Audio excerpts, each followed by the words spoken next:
జీవితంలో ఉన్న ఇద్దరు నాయకులు వాడే భాష ఉండాలని కోరుతున్నాను. ఓకే, ఇప్పుడు ఇంకొక అంశం పార్టీ ఫిరాయింపుల అంశం. ఇవాళ గూడెం మైపాల్ రెడ్డి వెళ్ళి కేసీఆర్ ను కలిశారు. సో మొన్న కొన్ని కామెంట్ చేశారు కాంగ్రెస్ పార్టీ గురించి. ఆ కామెంట్స్ నేను ప్రస్తావించలేను, ఎందుకంటే చాలా దారుణమైన కామెంట్స్, అన్పార్లమెంటరీ లాంగ్వేజ్ మాట్లాడారు. సో ఎట్లా మీ ఉద్దేశంలో కాంగ్రెస్ నుంచి బయటకు వస్తాడు అనుకుంటారా, వస్తే కేసీఆర్ తీసుకుంటారు అనుకుంటున్నారా? అంటే పార్టీ ఫిరాయింపుదారుల చట్టం అనేది మనము ఇప్పుడు ఇంతకు ముందు లాగా స్పీకర్ విచక్షణ నిర్ణయం మీద లేదండి. సుప్రీంకోర్టు ఇటీవల ఇచ్చిన లేటెస్ట్ తీర్పులో 3 నెలల కాలం నుంచి ఎక్కువసేపు పెట్టుకోకూడదు. గతంలో మహారాష్ట్రలో గానీ, అస్సాంలో గానీ, మణిపూర్ లో జరిగింది ఏంటంటే చాలా మంది సభ్యులు కోల్పోయారు.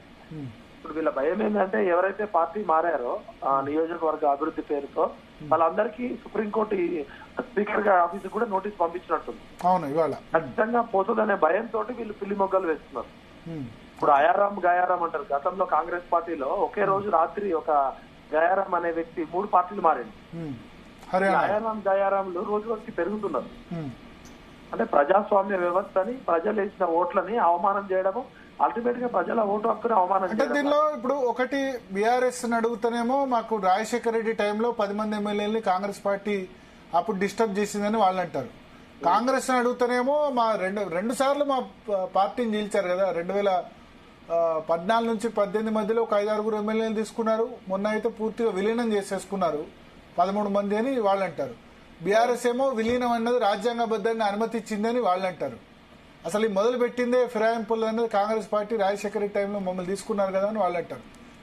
అయితే కాంగ్రెస్ పార్టీ అయినా, టీఆర్ఎస్ పార్టీ అయినా, ఏ పార్టీ అయినా రాజ్యాంగానికి లోబడి చట్టసభల యొక్క గౌరవాన్ని పెంపొందించే విధంగా ఉండాలి. అల్టిమేట్ గా వీళ్ళు ప్రజా ప్రతినిధులు, ప్రజల సేవకులు. ప్రజలు వేసిన ఓటు హక్కుని, ఓటు యొక్క విలువని కాలరాస్తున్నారు. ప్రజలు ఒక పార్టీ సింబల్ మీద, ఒక పార్టీ సిద్ధాంతం మీద, ఒక పార్టీ కండవా కప్పుకొని గెలిచినందుకు వాళ్ళు ఆ పార్టీకి కట్టుబడి ఉండాలి, లేకపోతే వాళ్ళు ఆ పార్టీకి రిజైన్ అన్న చేయాలి. అంటే అల్టిమేట్ గా ప్రజలను అవమానపరచడము, ప్రజాస్వామ్య వ్యవస్థను అవమానపరచడము, ఇది రోజు రోజుకి దిగజారుతుంది వ్యవస్థ. మీ ఉద్దేశంలో ఈసారి బై ఎలక్షన్స్ వస్తాయా? మీ అసెస్మెంట్ ఏంటి? ఇప్పుడు సుప్రీంకోర్టు లేటెస్ట్ గా ఇచ్చిన తీర్పు ప్రకారం ఈ పార్టీ ఫిరాయింపుదారుల చట్టము అనేది స్పీకర్ యొక్క విచక్షణ అధికారం అనేది కాలపరిమితి ఉంటుంది. ఆ కాల పరిమితికి మించి దాటితే ఖచ్చితంగా మనకి అస్సాంలో గానీ, ఢిల్లీలో ఆమ్ ఆద్మీ పార్టీ ఎమ్మెల్యే కూడా ఒక అతను కోల్పోయాడు. ఖచ్చితంగా ఎలక్షన్స్ అక్కడ మీ ఆమ్ ఆద్మీ లేకపోతే అది చేసింది అక్కడ వాళ్ళ అనుకూల స్పీకర్ అధికార పార్టీ నుంచి ప్రతిపక్షం కోతనేమో వేటేస్తున్నాడు, అధికార పార్టీకి వస్తే వేయట్లేదు. మహారాష్ట్ర కేసులో కూడా 3 నెలలని చెప్పింది, కానీ అప్పటికే ఎలక్షన్స్ వచ్చేసాయి. వాళ్ళ మీద ఎవరి మీద వేటు పడలేదు. ప్లస్ ఆ స్పీకర్ కు టైం మాత్రమే ఫిక్స్ చేసింది మహారాష్ట్ర కేసులో. ఫిక్స్ చేసిన తర్వాత స్పీకర్ ఏమన్నాడు, ఉద్దవ్ ఠాకరే వర్గం నుంచి షిండే వర్గంకు 2/3 కంటే ఎక్కువ ఎమ్మెల్యేలు జంప్ అయినారు కాబట్టి వాళ్ళది అనర్హత వేటు వర్తించదని స్పీకర్ తీర్పు ఇచ్చారు.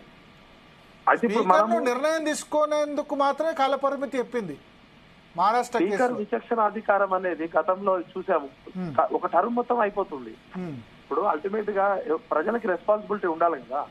ఇప్పుడు వ్యవస్థలో మార్పులు అనేది తప్పదు. అదే విధంగా వీళ్ళు 10 మంది ఎమ్మెల్యేలు టీఆర్ఎస్ లో గెలిచి కాంగ్రెస్ లో గెలుస్తున్నారంటే గతంలో రాజశేఖర రెడ్డి గారు చేసిన తప్పే మేము కూడా చేస్తామంటున్నాం.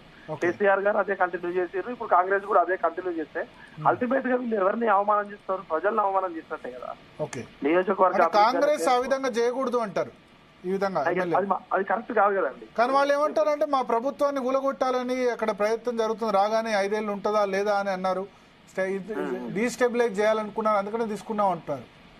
అది ప్రజల మనను పొందాలి, ప్రజా విశ్వాసాన్ని పొందాలి. ఇప్పుడు ఈ విధంగా చేసే కుట్రల్ని ఒకవేళ రేవంత్ రెడ్డి గారు నిజంగానే టీఆర్ఎస్ కాంగ్రెస్ ని కూలదోయడానికి కుట్రలు చేస్తే ఆ కుట్రల్ని ప్రజల ముందు పెట్టాలి. ఎందుకంటే అల్టిమేట్ గా ప్రజలే అంతిమ నిర్ణయం కావాలి. అంతేగాని కాంగ్రెస్ చేసిన తప్పే మేము కూడా చేస్తాము అని టీఆర్ఎస్ చేసిన తప్పే మేము చేస్తామని ఒకళ్ళకి మించి ఒకళ్ళు నీవు నేర్పిన విద్య నీరజాక్ష అన్నట్టు చేస్తున్నారు. అంటే ఖచ్చితంగా వ్యవస్థల యొక్క గౌరవాన్ని శాసనసభ గానీ, లోక్సభ యొక్క గౌరవాన్ని పెంచుకోవాలి. కానీ రేపు పొద్దున భవిష్యత్తులో రాబోయే తరాలకి మనం ఏం మెసేజ్ ఇస్తున్నట్టు అంటే ఎవడు ఏ పార్టీ మీదైనా గెలవచ్చు, ఓట్లు వేసిన ప్రజల్ని అవమానం చేయొచ్చు. అంటే ప్రజలు గొర్రెలు అల్టిమేట్ గా ప్రతిపక్ష పాత్ర పోషించాలి. ఈ ఉద్దేశంలో ఈసారి పడుతుందా? ఇంకా చాలా 3.5 సంవత్సరాల పైన టైం ఉంది కాబట్టి ఖచ్చితంగా వచ్చి తీరుతుందండి. వాళ్ళని దేవుడు కూడా కాపాడలేడు. ఎందుకంటే టైం చాలా ఎక్కువ ఉంది. ప్లస్ ఇప్పుడు సుప్రీంకోర్టు గానీ, బయట సభ్య సమాజం గానీ, పౌర సమాజం కూడా ఇది ఎక్కడో చోట దీనికి చెక్ పెట్టాలని చూస్తున్నాం. ఎందుకంటే ఇది ఒక సాంప్రదాయంగా అలవాటు అయిపోయింది. వాళ్ళు చేశారని వీళ్ళు చేశారని వాళ్ళు. ఓకే, సో ఖచ్చితంగా వాళ్ళకి శిక్ష పడాల్సింది, అది ఏ పార్టీ అయినా కూడా. శిక్ష పడితే నెక్స్ట్ ఎవరు ముందుకు రారంటారు? రాకూడదు కదండి, ఇది మంచి పద్ధతి కాదు కదా, ప్రజాస్వామ్యాన్ని కూని చేయడమే కదా. ఓకే, కానీ బీఆర్ఎస్ టైంలో పడలేదు అని మళ్ళీ కంపారిజన్ తీస్తారు కదా, అప్పుడు 13 మంది చెప్పైనా సరే పడలేదు. గతంలో జరిగిన తప్పుని మళ్ళీ మనము అదే కంటిన్యూ చేయొద్దు కదా. ఇప్పుడు కాంగ్రెస్ పార్టీకి 65 సీట్లు ఉన్నాయి, వాళ్ళకి ఇప్పుడు ఎంఐఎం పార్టీ సపోర్ట్ ఉంది, వాళ్ళకేం ఇమీడియట్ గా కూల్చివేయడానికి ఇంకేం అనలే కదా. 14 నెలలు సాఫీగానే జరిగింది కదా. రాను టీఆర్ఎస్ మొన్న పార్లమెంట్ ఎలక్షన్ లో కూడా 0, మన అసెంబ్లీ ఎమ్మెల్సీ ఎలక్షన్ లో కూడా ఎక్కడ కూడా వాళ్ళు పోటీ పెట్టలేరు. ఇప్పుడు ఇమీడియట్ గా రేవంత్ రెడ్డి ప్రభుత్వానికి వచ్చిన ప్రమాదం ఏం లేదు కదా. దాన్ని బూచిగా చూపించి వీళ్ళు నెంబర్ గేమ్ ఆడితే ఆయారాం గయారాం సంఖ్య పెరుగుతుంది.